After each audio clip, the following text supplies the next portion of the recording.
1870. The world awoke to a new flag flying over the Yucatan Peninsula. Newspapers from London to Paris, New York to Havana carried the same headline. William Ellis, once a rebel exile, now a statesman, stood before his people and declared the birth of a nation. There was no rival, no ballot war. He had won unopposed.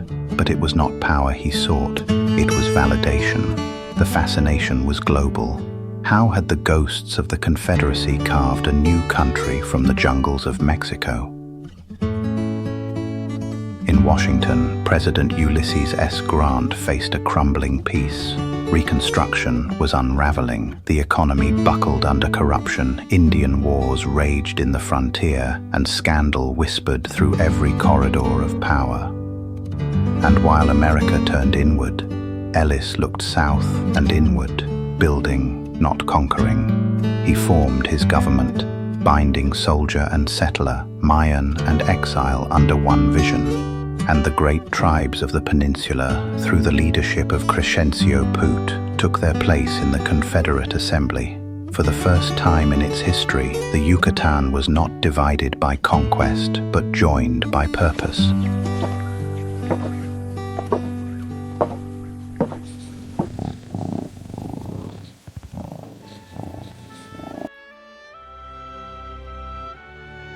While the world debated the future of the Confederate Republic, one man was quietly shaping its empire. Judah P. Benjamin had spent the war in Costa Rica, turning exile into empire building. Originally sent to purchase 10,000 acres for a settlement, Benjamin returned with over 100,000 acres. A vast belt of land traded for a single promise. A railroad that would connect Costa Rica to the sea.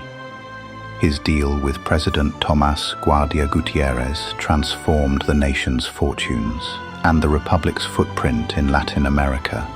The Confederacy expanded into fruit, coffee, sugarcane, tobacco, and cocoa, buying up old haciendas and modernizing them with Yucatan machinery and rail lines. While to the south, José Agustín Quintero, Ellis's ambassador to South America, secured mining rights in Nicaragua and Venezuela, while Ambrosio José González expanded operations in Honduras. From Veracruz to San Jose, Confederate investors and engineers were remapping Central America's trade routes. Ellis opened the Republic's first embassy in Costa Rica, placing it under General Simon Bolivar Buckner, a man known for his discipline and efficiency, with 2,000 Confederate Mayan troops. But while Benjamin built a commercial empire of farms, rails, and treaties, Ellis was focused on something far greater. His eyes were set on the Trans-Isthmus Railroad to Salina Cruz, a colossal project meant to bridge the Atlantic and Pacific, uniting the Republic's ports, armies, and markets under one steel artery. To the world, it was commerce. To Ellis, it was destiny. While Ellis looked to the horizon, fires were burning. In the highlands of Chiapas, the fragile peace began to unravel. The Tzotzil rebels were leaderless, drifting in a new world without a cause.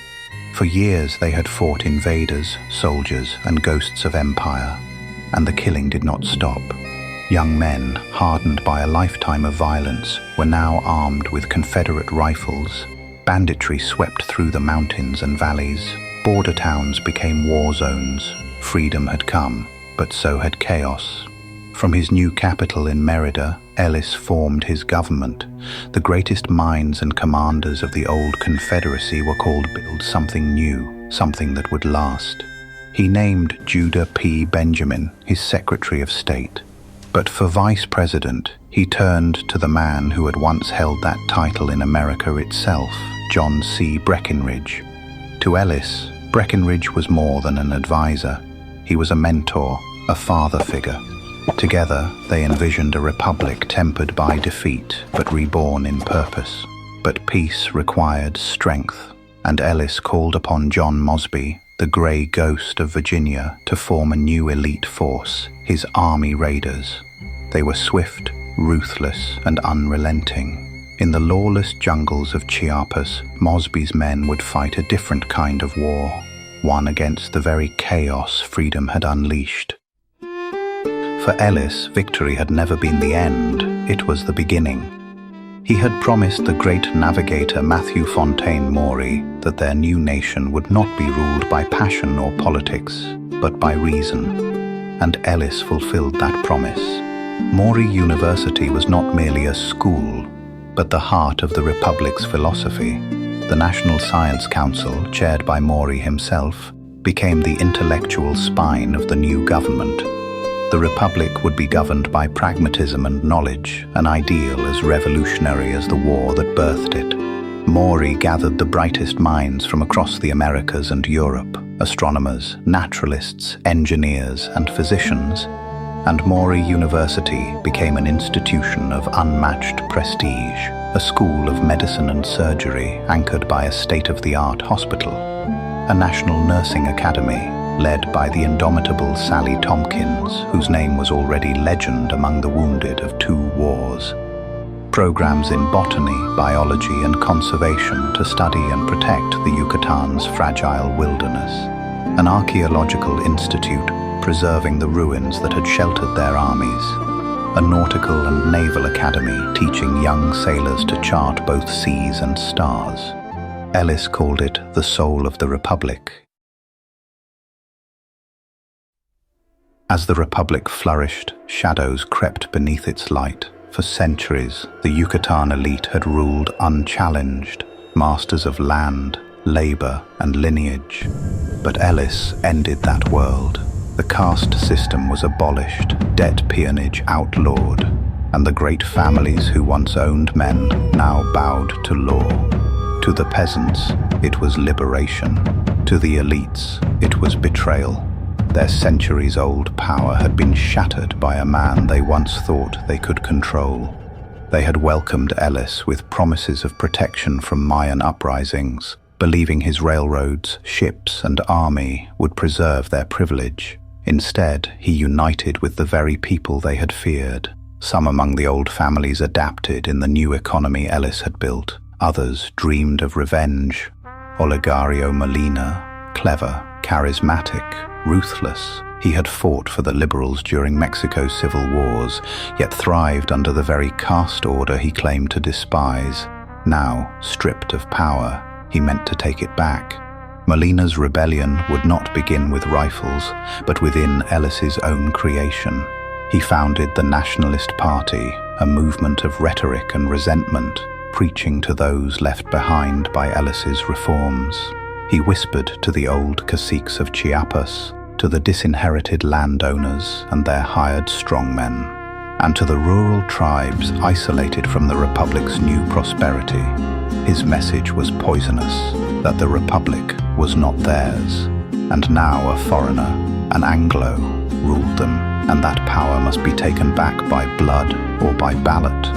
In the salons of Merida, his speeches were dismissed as politics, but in the dark corners of Yucatan's old estates, Molina was weaving a web, a secret cabal of loyalists and soldiers.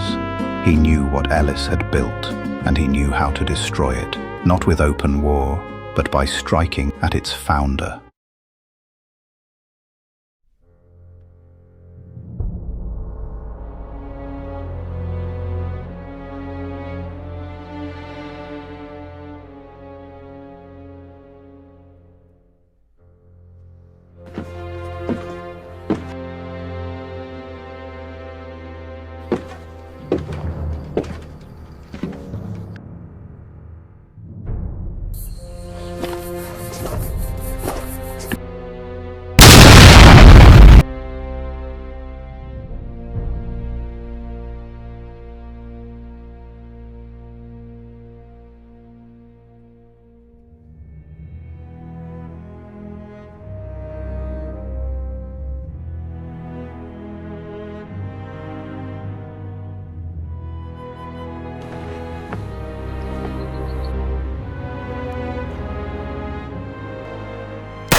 John Breckinridge, the statesman, The one man who had tempered Ellis's fury, guided his conscience and reminded him of mercy, was gone.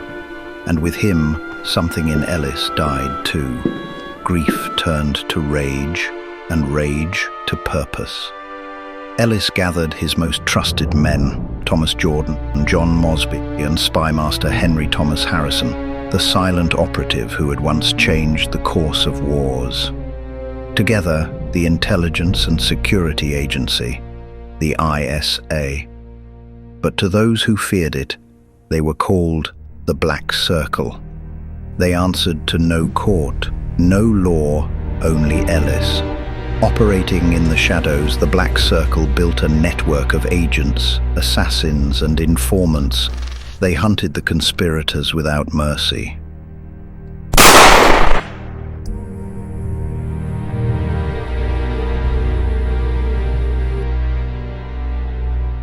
Rumors whispered of basements where no screams escaped.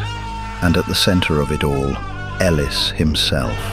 When he finally met Olegario Molina, there was no trial, no words. But revenge is never clean. Molina's poison had already done its work. It had seeped into the veins of the Republic. But Ellis was not yet finished. Ellis did not wait for inquiry or forgiveness. He knew who had turned against him, who had whispered in secret halls, and who had merely looked away, and the reckoning came swiftly. In one ruthless stroke, Ellis seized the estates of the Yucatan elite to the fincas and caciques in Chiapas, families whose names had ruled for generations. Their plantations, their machinery, their silver, their homes, all confiscated in the name of the Republic. Only those few who had remained loyal were spared. For the rest, there would be no redemption. They were marched to the ports with nothing but the clothes on their backs, exiled from the land their ancestors had once commanded. And Ellis ordered the very Mexican conservative regiments, former enemies turned allies, to carry out the expulsions. The message was unmistakable. No bloodline, no history, no allegiance could stand above the Republic. In a single day, Ellis' control stretched from the plantations of Merida to the jungles of Chiapas. It was more than a purge, it was a declaration. The era of aristocracy was over. The death of Breckinridge left a void no one believed could be filled. But in the wake of chaos, a new figure emerged. A man both brilliant and mysterious, Albert Pike. Pike was a poet and philosopher, coldly rational, his mind a labyrinth of logic, law, and the unseen. There were whispers about him in Merida, rumors of secret orders. Some called him a mystic, but Ellis only saw his brilliance, and Pike's rise was meteoric. A former general, he ascended to Ellis' chief of staff, his closest confidant, and the architect of the Republic's new order. Under his hand, the first national bank of the Republic was created. He established a Supreme Court with John Archibald Campbell as its Chief Justice. But Pike's most controversial act would define him. Referendum 13. It was, in his words, a practical solution to an impractical people. The law targeted young men between 15 and 45, without work, without tribe, without purpose. Bandits, rebels, prisoners, and the lost generation of Chiapas. Many took the generous pay, others were conscripted. 25,000 were sent into the iron veins of Ellis's empire, to the Honduran mines, the Venezuelan gold fields, and the deadly mountain passes of the Sierra Madre Mountains of the railroad, where the mortality rate was nearly half. Few would ever return. At the same time, 50,000 European immigrants, Irish, Belgian, Scottish, and American Southerners, were brought in to settle, to build, to replace.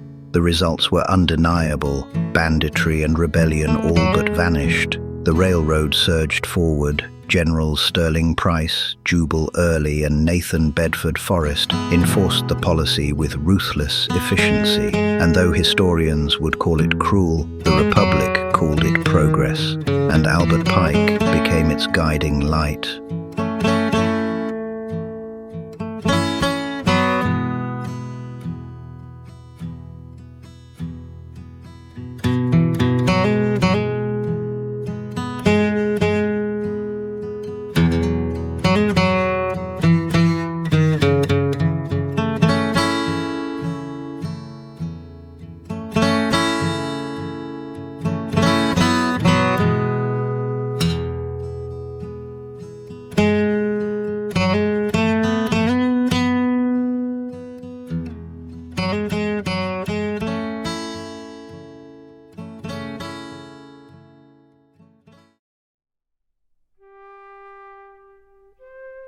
When Ellis arrived in France in 1870, he was more than a statesman.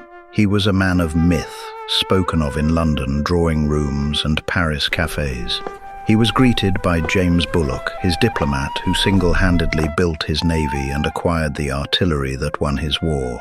Together they toured the boulevards, the galleries, the gardens of the Tuileries. Ellis was taken by the grandeur of the city, its art, its architecture, its unashamed refinement.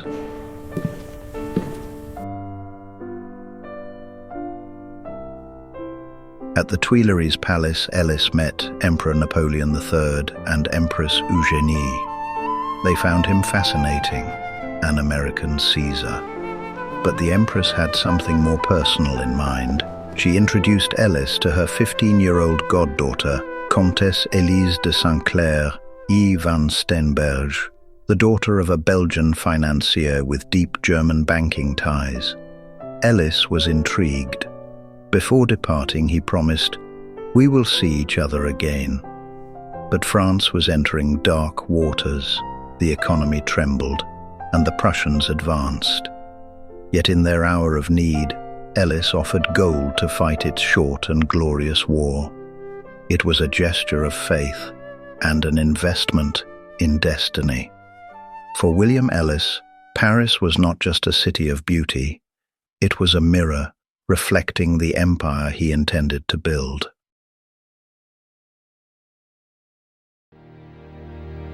The collapse of France in 1871 sent shockwaves across the world.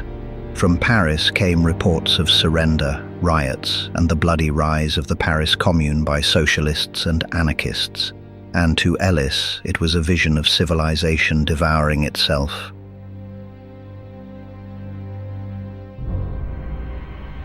His ally, Napoleon III, was overthrown. France was bankrupt. The empire that had once stood beside the Republic was gone overnight. Yet Judah Benjamin and James Bullock moved swiftly. They negotiated an exchange, France's crushing debt for ships, weapons, and far-flung colonial territories in Polynesia and Africa. It was on the Comoros Islands near Madagascar that Ellis faced a revelation darker than any war. Nearly half the population lived in bondage, victims of the Arab slave trade that had endured for over 1,000 years. Across the Indian Ocean, Arab and Swahili sultans controlled the commerce of human lives, selling captives from the African interior to markets in Zanzibar, Muscat, Cairo, and Constantinople. Ellis was horrified, but Benjamin warned that emancipation was impossible. The Sultan's power rested on slavery itself. Caravans crossed deserts lined with corpses. In his private papers, Ellis wrote, "No matter how far I flee, the curse follows. Slavery has stained my soul." Napoleon III accepted exile in the Yucatan, bringing his court and his goddaughter, Comtesse Elise de Saint-Clair et van Steenberge. For Ellis, their arrival marked both the fall of one empire and the dangerous beginning of another.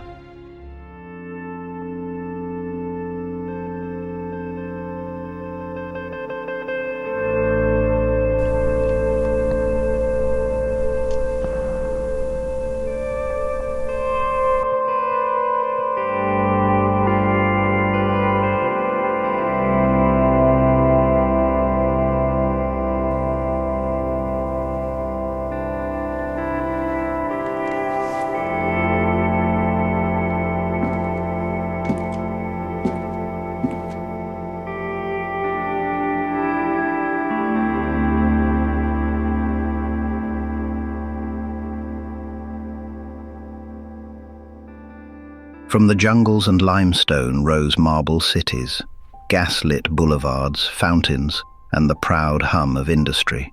French engineers carved order from chaos. Artists and dreamers followed, painting a civilization out of the tropics.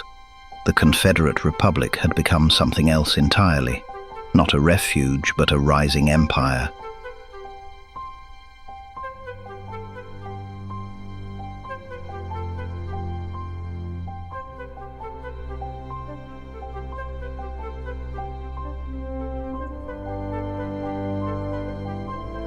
In 1880, William Ellis rode the inaugural journey of the Trans-Isthmus Railroad, 13 years in the making.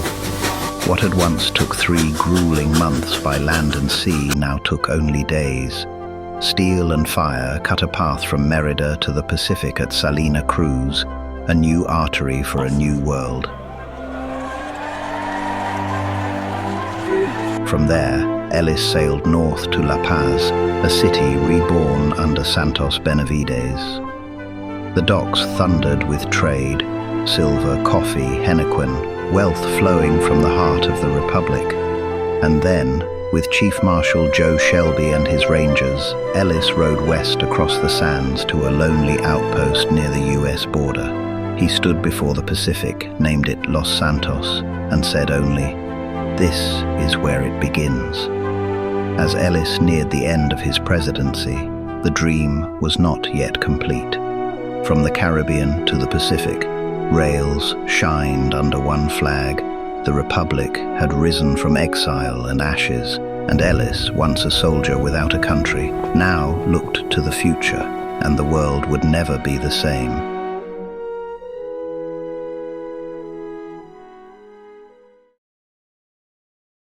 Peace could not quiet Ellis's mind. His eyes turned to Cuba, the next conquest, the next chapter of his empire.